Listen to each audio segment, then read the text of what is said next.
Hello, everyone. We're back again. Welcome back to Universal Journeys. So, follow your heart, for only you know which path is right for you. Universal Journeys is about redefining ourselves to match the soul's purpose by illuminating the threads which intertwine creativity, spirituality, and identity. These threads encourage, empower, and enlighten us on our own respective journeys, right? So, we're definitely going to be talking a bit about that tonight, specifically in the context of discussing soul paths. But before we get to any of that, how have we been? Brenda, how have you been doing? We've been good. I kind of miss our last meeting. I've gone over it a couple times and watched it, and it's like, oh man, do I ever miss this stuff? And Me and too. I'm glad that we're going to continue this process. So doing Same great. here. We had to, well, I mean, granted, like you and I just have a good synergy about us. So like it felt genuinely good to sit back down. It felt like the old days, but it also felt like something new, which if you Right. can like, intertwine both, like it works out typically. So It sure does. I will admit though that my hair cooperated much better the first episode, but you know what? Vanity be damned.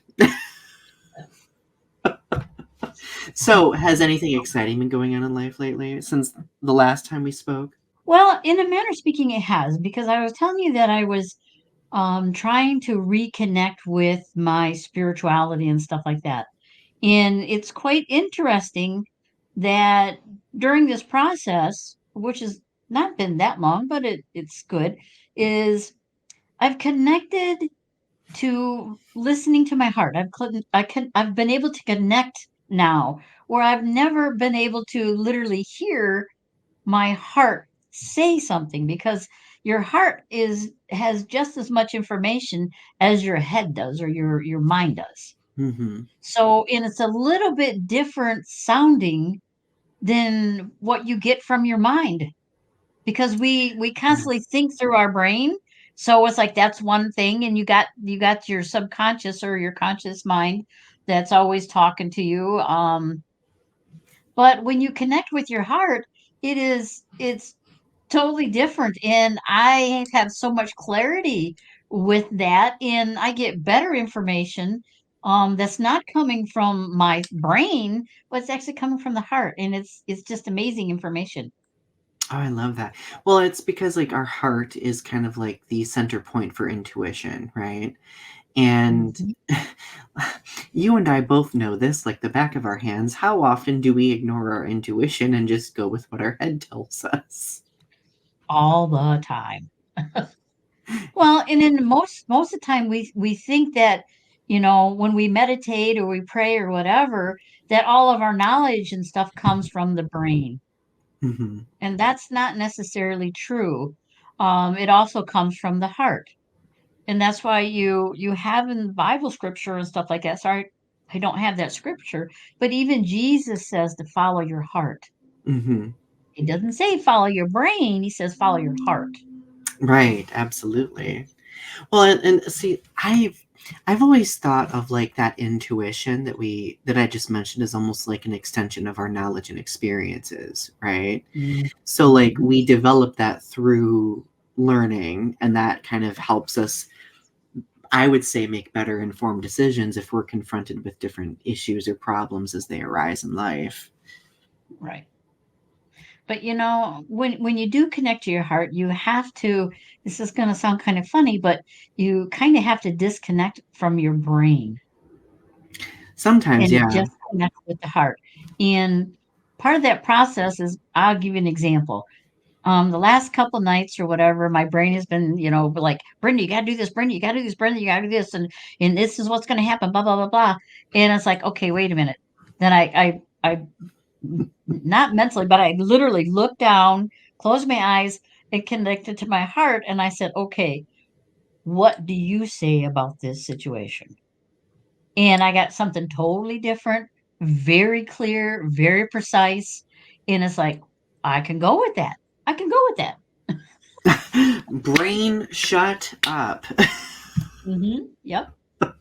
Sometimes It's like that's what you gotta do. tuning into your heart. Yeah. I don't do that as often as I think I should, you know?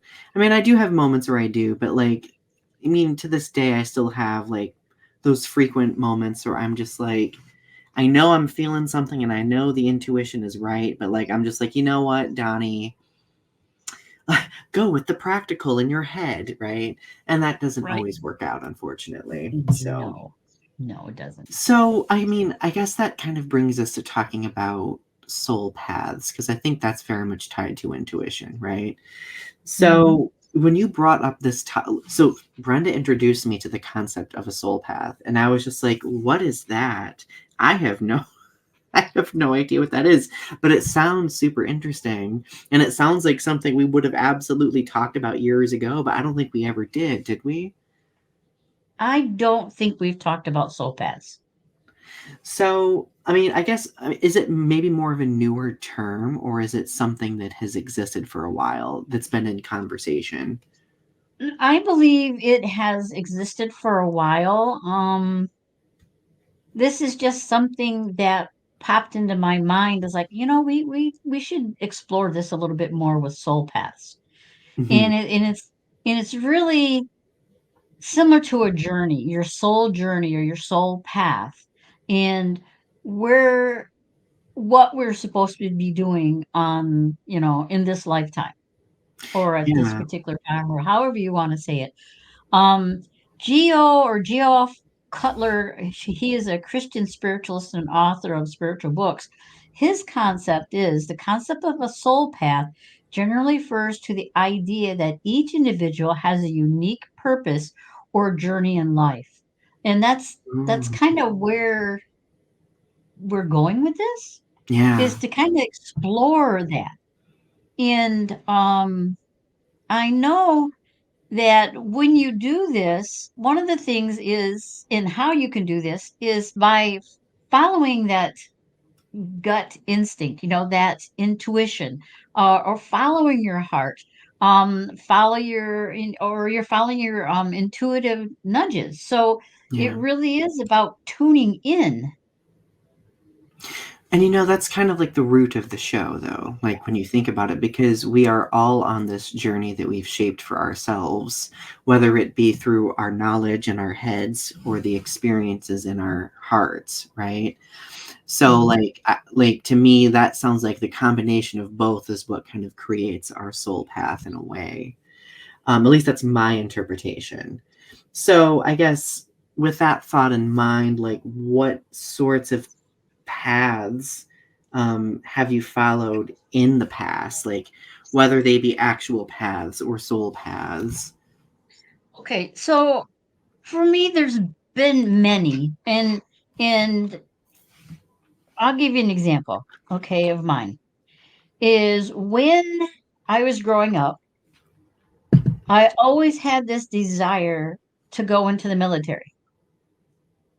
Okay, for whatever reason, it's like, okay, I this is where I know I need to go. Hmm. So I followed that, and during the process, several different things came up to help me to get to where I am today. So one of those things is I met a man and married him, and he always I and when we first met, I was still watching cartoons because it was something to watch and it was funny and stuff like that. And he told me that I need to learn to live in the real world. Hmm. So I thought what he meant was, okay, I need to get out of the cartoon thing and live in the world like say we're living right now, okay, with everyday life and stuff. But what he really meant, and he clarified this a little bit later on, is he said, no, the real life is, and he didn't use these terms, but I'm going to use these terms.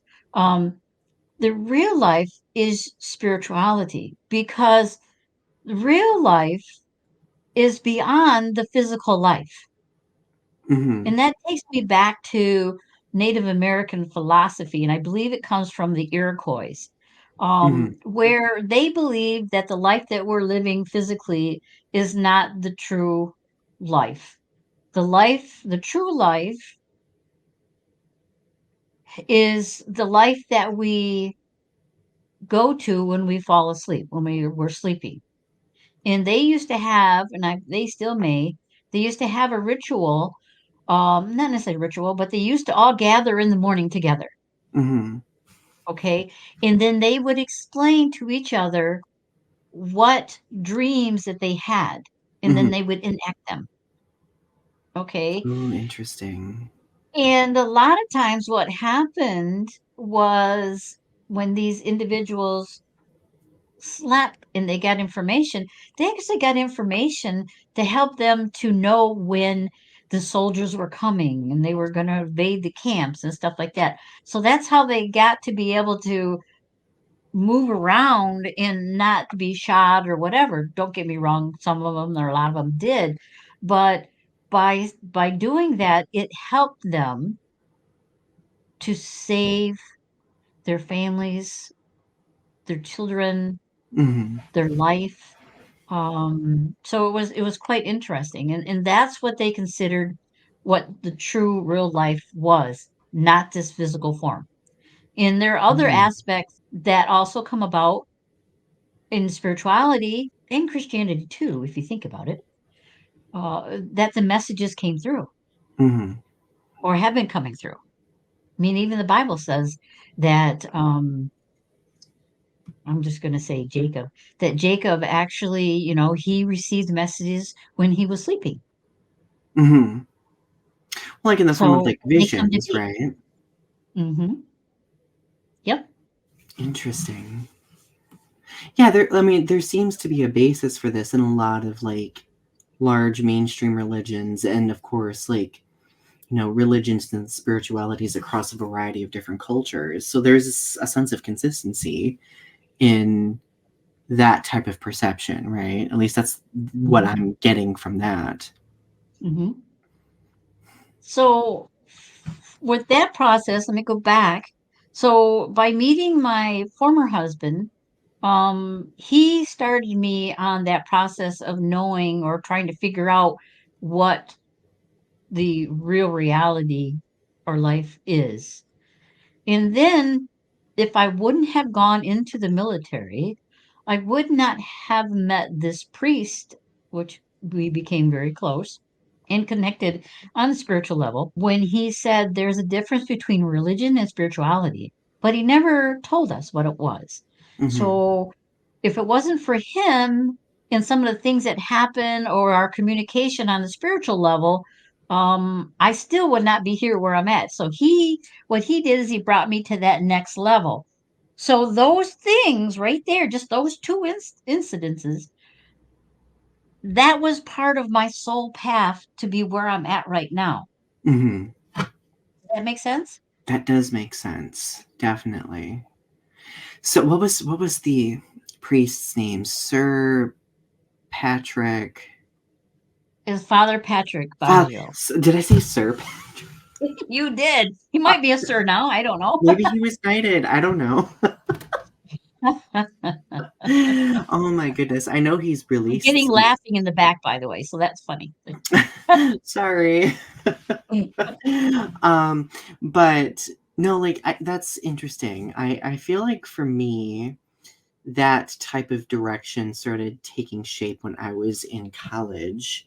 I joined a religious diversity group, and actually, this was around the time that I met you as well. So I had like this religious diversity group kind of cultivating my soul path, right? But I also had Mhm. you as an example as well. But that's when I discovered that, I'm very intuitive and that I often would kind of lose myself in the intuition without being able to hone it. So I feel like those formative years allowed me to um, develop myself in that Mhm. area. And unfortunately, like over the years, like I've gradually let that go. But then I've had moments like where we've had this show, for example, where I've been able to kind of like regain that intuition just a little bit, which I really appreciate. But I remember when I was in college, um, we were doing some sort of body and soul festival. It was being hosted at our college campus. So I was like volunteering, and I think I did some readings and stuff like that. And we had like a very prominent reader in the region come in, and she, without even reading me, she looked at me and she was just like, "You have an intuition like none other. Why aren't you using it?" And And yes. I was just like, do you ever have those moments where you I mean, you don't really feel like you are seen in your entirety, but then you have like that one person who like sees through Mhm. all of the facades that you create, all of the little, deflections that you do in order to kind of like keep yourself what you think is safe. She saw right Mhm. through all of those. Do you know why that is? Why? That is because like energy resonates with like energy. So your energy was similar to her energy in that aspect. Mm-hmm. And that's how you can tell. I mean, I have done the same thing with during my readings and stuff too, is I recognize that. You recognize that energy. So, and I've told others as well, just like you have been, that they have this gift too. And sometimes they're like, how do you know this? They're just like dumbfounded. Like I remember being very moved and I like cried over it. But then like I feel like when we first met, we also made that same discovery, right? Hmm. Hmm. Because at that point in our lives, at what, 2007, 2008, like we were going through like a critical growth period, I think, and we kind of recognized that in each other. And kind of like what we talked about in the last episode, like I feel like we were able to see aspects of each other that we weren't really able to, you know, be vulnerable about. Right. And part of the soul path, and I'm going to back up just a little bit, okay? Part of our soul path is things that also happen to us as when, from our beginning of life till where we're at now. So I can say this, that if some of the stuff um, that happened to me when I was a young girl, with say sexual abuse or whatever, I would not be able to, if it didn't happen, I wouldn't be able to help other women through the process or have them think about, well, what if, what Hmm. about this? Have you thought about that? Have you, it's not kind of the same stuff that I've mentioned to you as well, even Right. though when we go through it, it is, tremendous and it's heartbreaking and it's like, oh my gosh, and it messes our brain up. But yet, all along the way, as you have shown in some of your YouTube videos, you've gone through that process. You've shared that process. By Hmm. you sharing that process, you're helping other people as well. I mean, obviously, we ideally hope to live in a world where things like that don't happen to people. But being that we Hmm. both have that history, like a crucial part of our recovery has been learning how to articulate it. And like you were Absolutely. saying, sharing that story.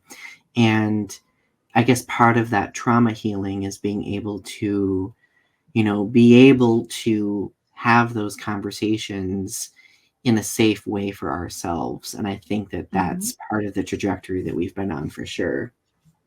Well, the other thing too is if we would not have gone through those processes, number one, we'll say yours for instance, if you would not have gone through that, you would not be as successful in what you're doing right now as you are, and likewise for me. But in the same token, you had two choices. Hmm. You had one choice to say, okay, I can stay there. And then the second one is what you actually did. You used it and you came out. You Hmm. came out to help. You bettered yourself. You went to counseling just like I did it. And so you Hmm. bettered yourself.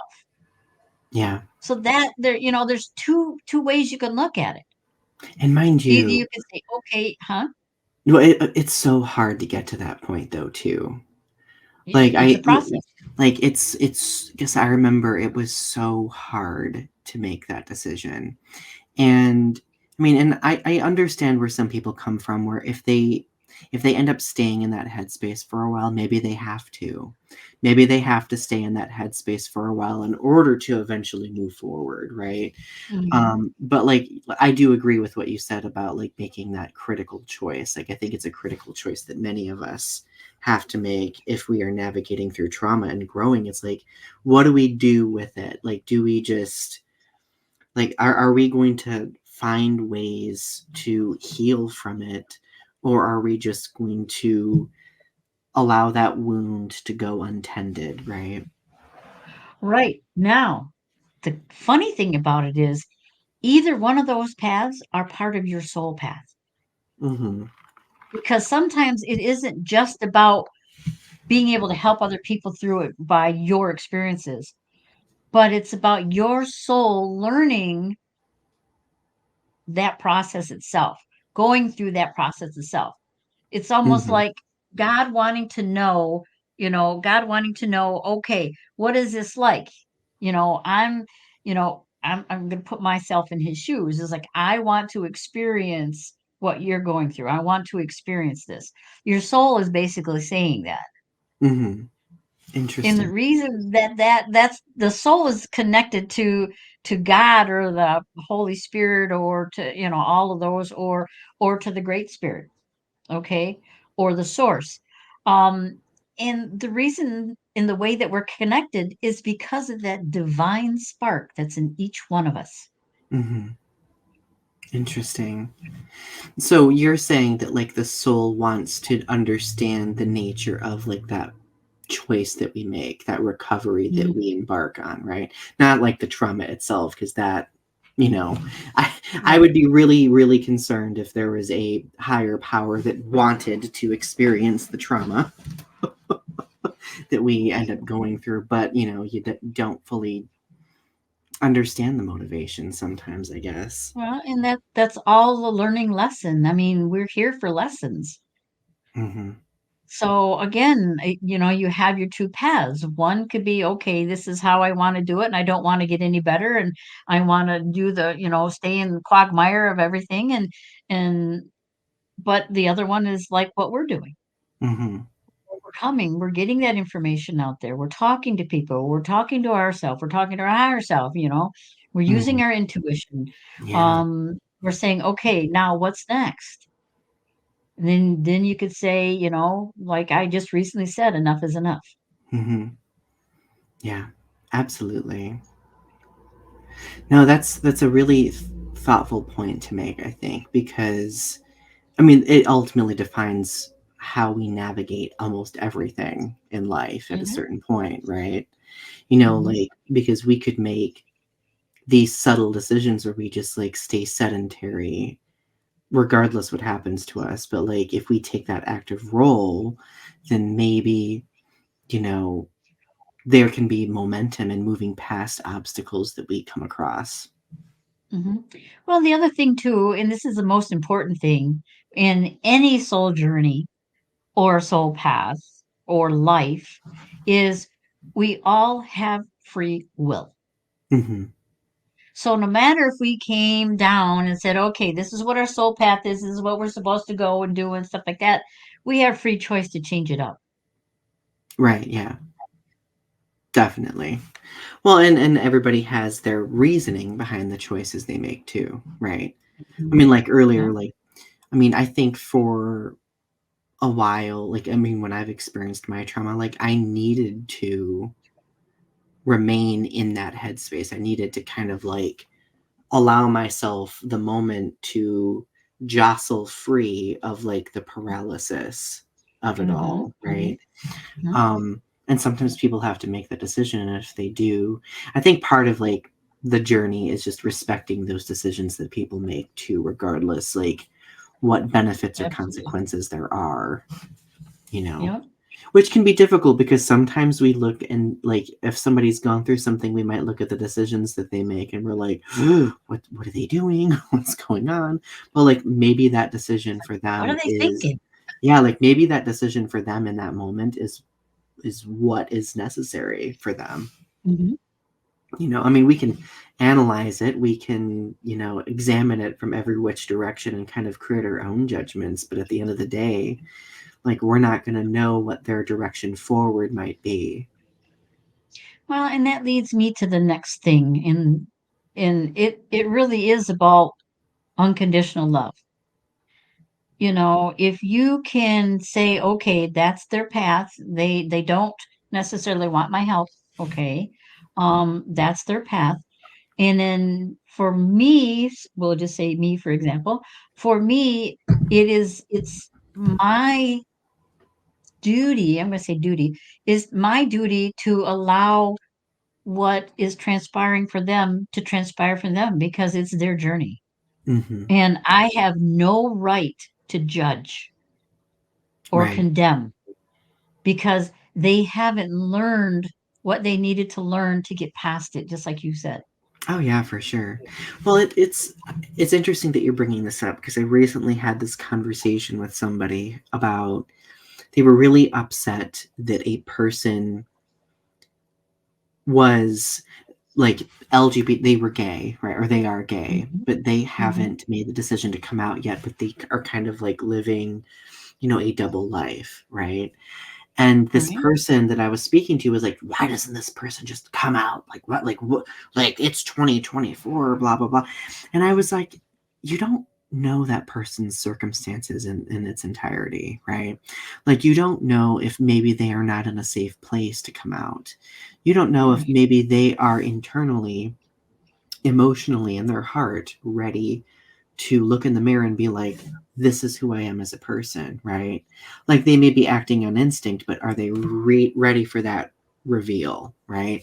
So like I think that I feel like that's an example of that. Like if a person isn't, or if they are being a certain way, like regarding their identity, especially, like we may not have the right to just judge them and criticize them for it because again, that's their unique path that they're on. Well, exactly. Not every path is the same, and it shouldn't be because we all have to experience what we need to experience. And but the other thing too is we all should be aware enough to accept the differences that we have within the human society. Hmm. And embrace that diversity, right?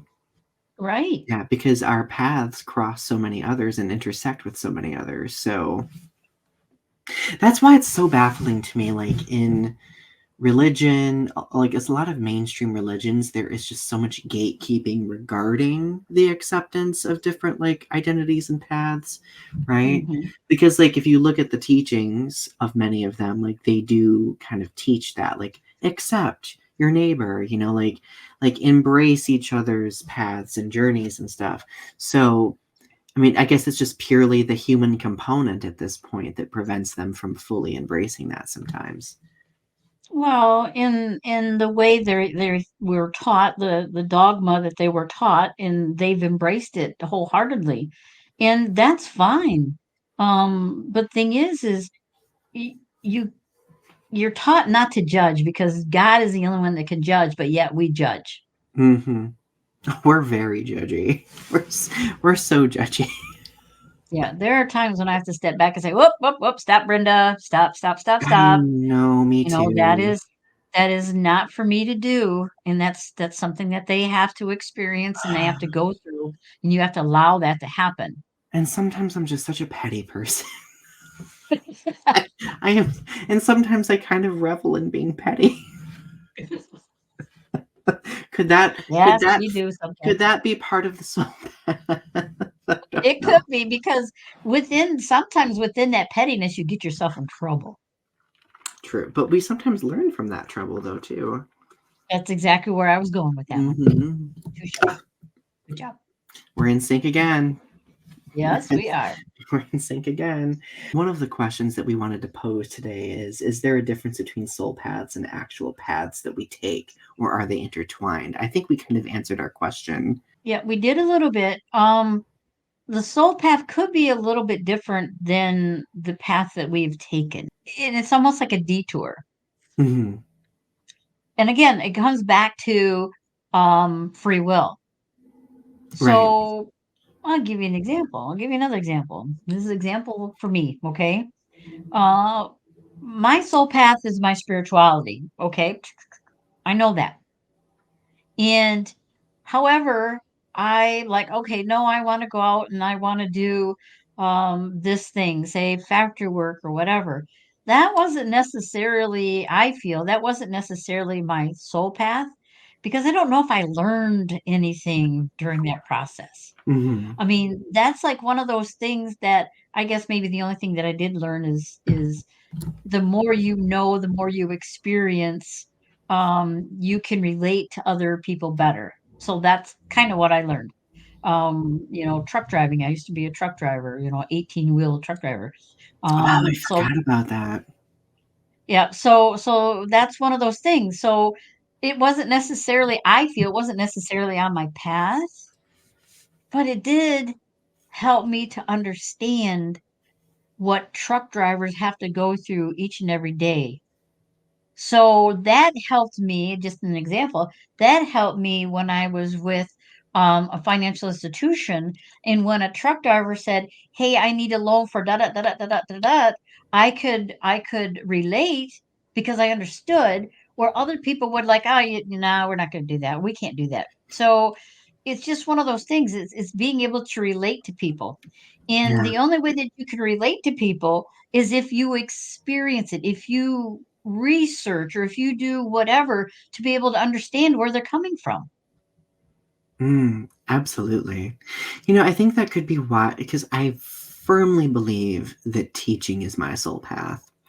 And I think of it not just like standing in front of a classroom, and I've developed this thought process as I've gotten older, but I think that it kind of bleeds into so many different areas. Mhm. Like, I mean, it's to me, it's opening doors. Like, I feel that education or putting information out there, reliable information, ideally, is always this catalyst for opening doors for other people. Now, I can't, make people walk through the doors by any stretch of the imagination, but like the information is, you know, that doorway of sorts, and they can walk through it to continue their trajectory. So like, and I've learned that part of that path for me has incorporated so many different things, whether it be actual teaching in a classroom, activist work in the community, writing that I do, YouTube, all sorts of different things. Like they all kind of, it's all kind of like up connected on this network to this one central route, if that makes sense. Well, and that's something that you were able to bring together like that because you took different aspects of what you liked and you put them together in one area of YouTube. Okay, you put your writing out there, you've put your love for Godzilla out there, you put your What? poems out there, you've put your life, life experiences out there, and then you have stuff like this, and you have, a few other shows. So, um, you're right. That's where you brought all of that together into one area or space because what you just did is you allowed several different type of individuals to connect to you with whatever thing that resonates with them. Hmm. Yeah. Well, and I guess I've had people react very interestingly to it too, because like I periodically will have like, friends or family members be like, I don't know how you allow yourself to be that vulnerable to put yourself out there. And I'm just Mhm. like, I guess to me, like it feels like breathing, if that makes sense. And I Well, guess I never fathomed like the fact that it would be a difficult thing for other people to kind of like wrap their minds around sometimes. and part of that is because of fear. Remember we talked about last time we talked about fear. Fear is the catalyst to keep things at bay and stuff like that, and not to go forward with what we need to go forward with. I guarantee that if you didn't um break through that fear of putting yourself out there and being vulnerable, Right. you wouldn't be doing as much as what you're doing right now. and touching as many people as you're doing right now. That's fair. Yeah. Well, because like my instinct used to be just to minimize myself in every way possible. And mind you, that's I, something that I still struggle with. And I'm sure you also can relate with yep, that struggle too. yep. Well, and my biggest fear is to put out there, even though, I mean, we were on air for how long? I mean, it was still in the regular life. And I say it that way, the regular life is I still had this fear of people judging me because of my faith and my belief. Mm, yeah. It's interesting that we're talking about this because on the show that I'm on my We're Stitching the Tapestry episode tonight, we're talking about that type of latent fear we have about people being judgy, you know? Because I Hmm. feel like Hmm. for those of us like you and I who've had the history that we've had, like that's something that we're probably always going to struggle with. It's something that we have to remain vigilant about Hmm. because like when trauma happens, healing is always ongoing, typically, right? Right. Um, because I've learned that I've had to be very vigilant about like that instinct to minimize and like self-sabotage myself because if I am not constantly vigilant and thinking about that, I have the tendency of, you know, taking one step forward and three steps back. Absolutely. Absolutely. Cheers to that. Absolutely. I agree with that. In been there, done that. You know, being a woman isn't always easy as either.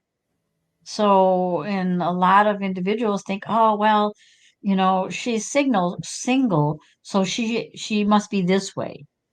Or she's single because she can't get along with anybody, or she's single because, and she needs a man in her life, or Mhm. whatever that is. And it's like none of those are true. Right, yeah. It's like it's my choice. It's my choice. And I happen to like where I'm at in life right now. Right. But It's has it been a struggle? Absolutely. right. And well, I and then got here. people weaponizing those stereotypes as well. Like that clearly doesn't help the struggle, All right. unfortunately. So interesting question here. Sure. Do paths always need a destination or are they ongoing? I feel that they're always ongoing. I fear or feel I feel that you originate, say, a path that you want to go into, but that path again comes from free will. Is you can either stifle it, or you can continue on with it and build upon it. Not you may surpass the actual path that you were supposed to be on, your soul path. Hmm. And Yeah. again, it's up to you on what you want to do or how you want to process it. You For know, me, I want to surpass it. right, me too.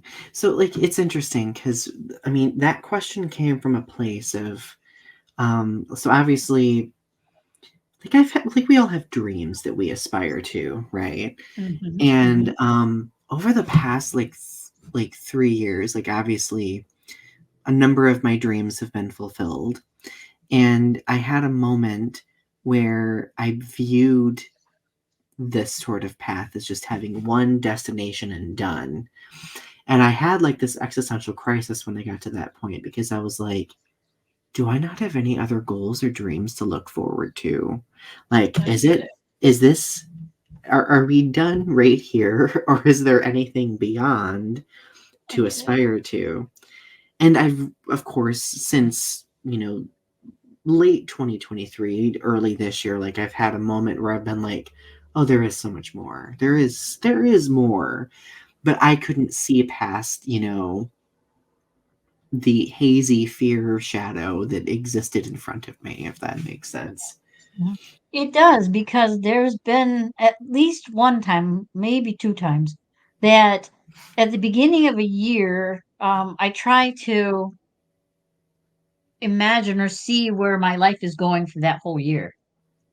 And at least once or twice, I did that and I couldn't see anything. Because I'm normally pretty good. It's like, okay, yep, this is where I'm path, this is where I'm going, this is where I'm path's going, and stuff like that. And I couldn't see it. Um, which in a matter, a matter of speaking, excuse me, that that actually was hard for me. Yeah. I didn't know. It's like, okay, does that mean that I'm done? I'm done here? Hmm. Is this all? Is this it? Don't I go on forward or do I go on forward or whatever? Um, so those are definitely things to think about. And I cannot tell you different things like losing your purpose, retiring in July. And it's like, okay, is this it? I don't have a purpose. What do I do? Where do I go? And you lose yourself and you don't Hmm. have a purpose anymore. And then finally, after you go through all that depression and anxiety and "Well, how's this going to work out? How's that going to work out? Um, then you're like, okay, stop. Just stop overthinking it. Just stop and step back and see the bigger picture. And Me. I love you're like, overthink. I here have a you go. PhD in overthinking.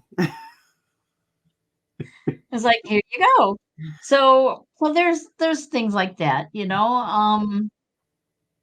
Mm, So yeah, so I think that both of them could do a little bit of everything. yeah. No, I definitely agree.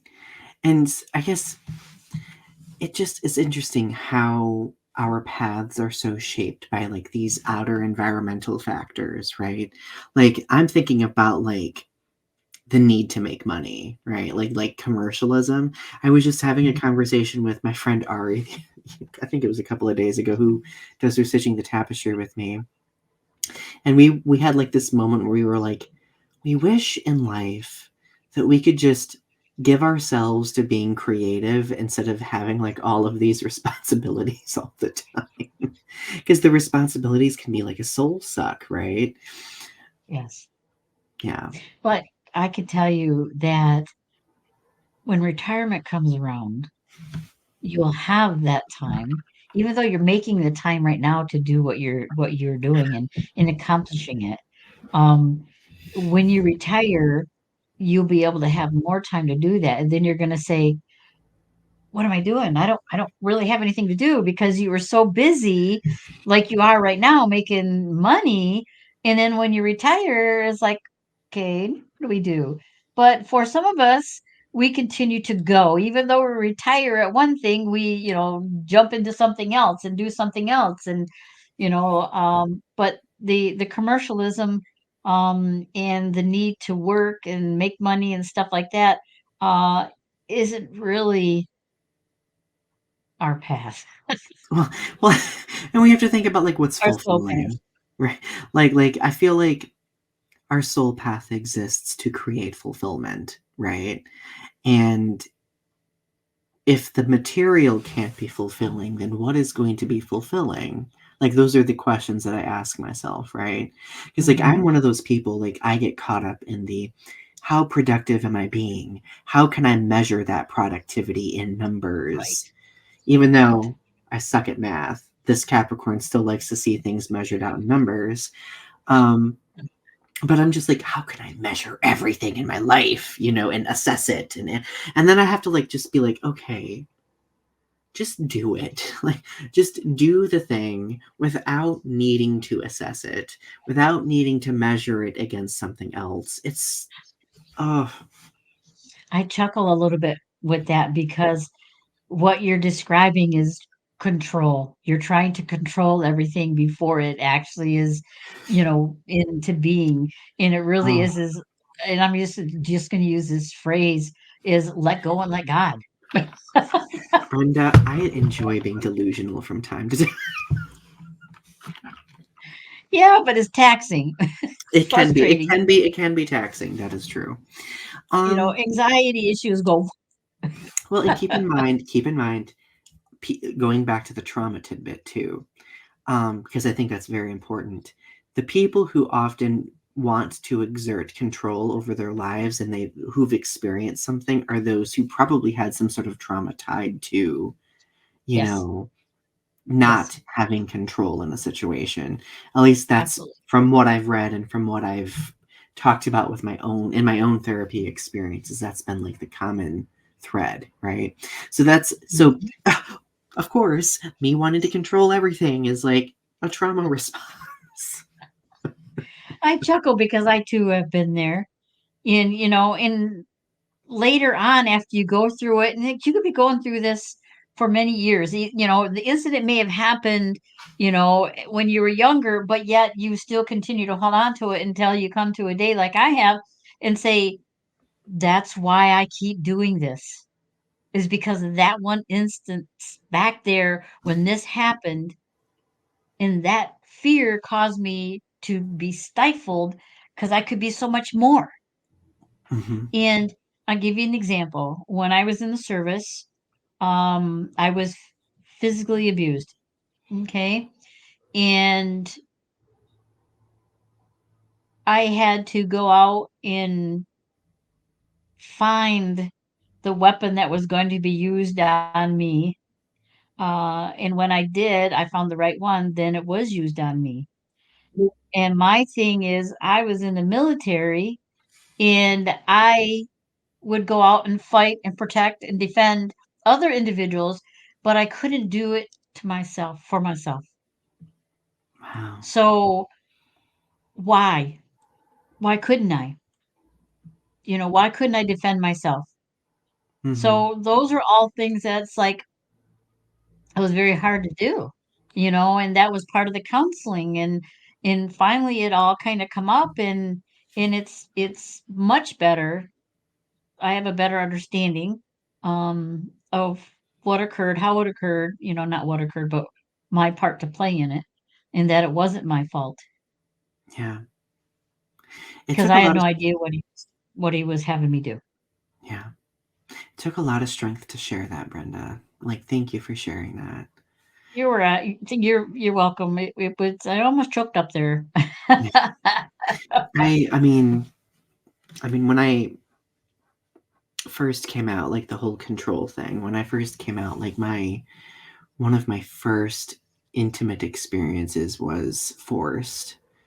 And I've had other instances over the past like 15, 20 years where like intimacy that I've experienced has been like forced, And it took so long to be able to understand that I wasn't the one who was broken or disgusting or, you know, and it took therapy to get through that. Like, I think that, I don't know, like, I think in conclusion, therapy is important, right? And I don't know if it's necessarily the thing for everybody, right? But I think, I mean, at least, and you can correct me if I'm wrong, but I feel like for us, it's really helped put into perspective like these different traumatic experiences that have happened on our paths and Mm, has ultimately helped us navigate through and continue being vigilant about how we keep moving forward every day. right. Some of the things, and I'm just going to mention this, even though you go through counseling and you come to a realization of certain aspects, sometimes with that physical abuse, some of those scars, even though you can't see them, the individual can still feel them. Yeah. Like what transpired to me and coming out and saying this incident or talking about this incident, I can actually feel right now what it felt like when it happened. Hmm. Not to the extent that it was like when it happened, but I can still feel that sensation. And that's all a part of cell memory. Yeah, absolutely. No, I really resonate with that because as I was describing mine, like I had like those echoes. Yeah. Hmm. So I guess on our journeys, like soul path journeys, like we do kind of develop some gifts, some connections that we make with others. Um, what are some of those for you? Well, some of the stuff that when I was younger, that I developed, and I came in with it. I'm just saying I came in with it. Is the ability to to feel or sense things that were not visible to the naked eye. I'll give you an example. When I was about, I think it was around 7. Yeah, it was 7. I was playing with this round ball. It's like a ball that your mother would buy at a grocery store, and that's what mine did. So I was playing with it because my brother and sister were younger, and I was outside, and we had a lot that and this was out in the country. So we had a lot that actually was mowed, but off to my right hand side that wasn't mowed. The grass was, about, I don't know, a foot or so high. And so I accidentally kicked the ball over into the grass. So I knew exactly where it went into. Mm-hmm. And so I went in there and I stood there because I couldn't see the ball. Okay. And in my mind's eye, and I'm saying to myself or saying to the ball in my mind. I'm saying, here, ball, here, ball, here, ball. And I'm looking around, here, ball. And all of a sudden, I didn't move my feet, but the ball rolled up next to my leg. Hmm. And in my mind's eye, I saw a little person, like a gnome or, whatever it was. And Interesting. it scared me, and I picked it up and I ran back. So, I mean, there was another time when I was on the bus, and I think I was about probably the same time frame or maybe a little bit older than that I was on the bus and I picked up this little purple plastic earring. And it's like, oh, that's pretty cool. So I put it on my ear and I was sitting next to the window. And as I had it up to my ear, I literally could hear people singing. It's like I was on the radio. And then I could see what was transpiring. Okay. Interesting. And that was pretty cool. And I think that was my first connection to Father Pat, to be honest with you. Mm-hmm. Um, because the women were in a choir and they were black, and then this guy was behind a podium, but all I could see was a mic and so on and so forth. And so I was like, oh, it was pretty good music actually. So I was listening to it. And this older gal that was sitting next to me, she asked me what I was doing, if I had an earache, and I said, no, I'm listening to the radio. And she says, oh, honey, you can't be listening to the radio. You don't have a radio. Then that stopped it. That stopped that process. That kind So of like so tether back to, yeah.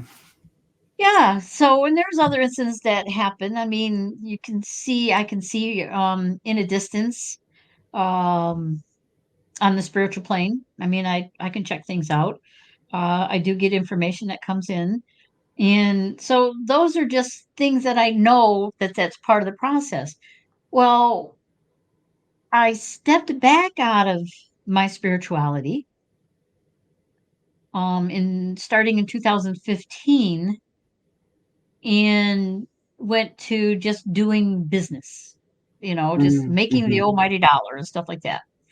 Well, I stayed connected with my spirituality to a degree, and then finally I just couldn't do both, and so I just went to making the almighty dollar, even though I was getting intuitive things, but I just let stuff go. Yeah. And I did get warnings. I did get, you know, instances where like, okay, oop, yep, here you go. You need to follow this or stop when you're driving down the road and a deer runs out in front of you and you're not even seeing it. So you hear that in the back of your head or whatever you want to call it. So, Mm-hmm. and then there were some other things that happened too. Is I don't know if you ever had the thing where you're driving down the road, and you're thinking about something so intently, and then you come out of your fog and or whatever it is that you're thinking of, your deep thought, and you're further than what you thought you were. Mm-hmm. Okay, I've had several incidents where I'm thinking and thinking and thinking, and I'm on a 4-lane road, and I end up passing this person. I kind of come out of my thought, and I'm like, holy cow, how did I know how to do that? So something else came in and took Mm, over, to keep me safe. So I, interesting. I've I've always had something like that happen. For me, I think I would say that it's always been like an empathic intuition.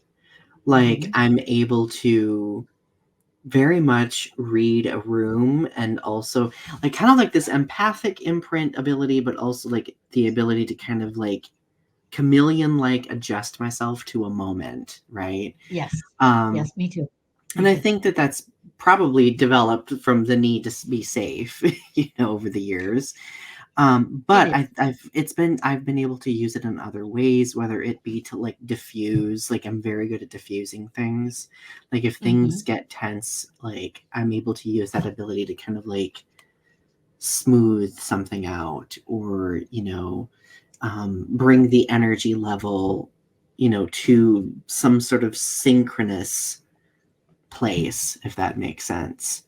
Yeah, you like balance it. You try to balance it. Yeah, like, and I've been like when I was in college, like I really was investigating that a lot, and to the point where like I got a little obsessive over it.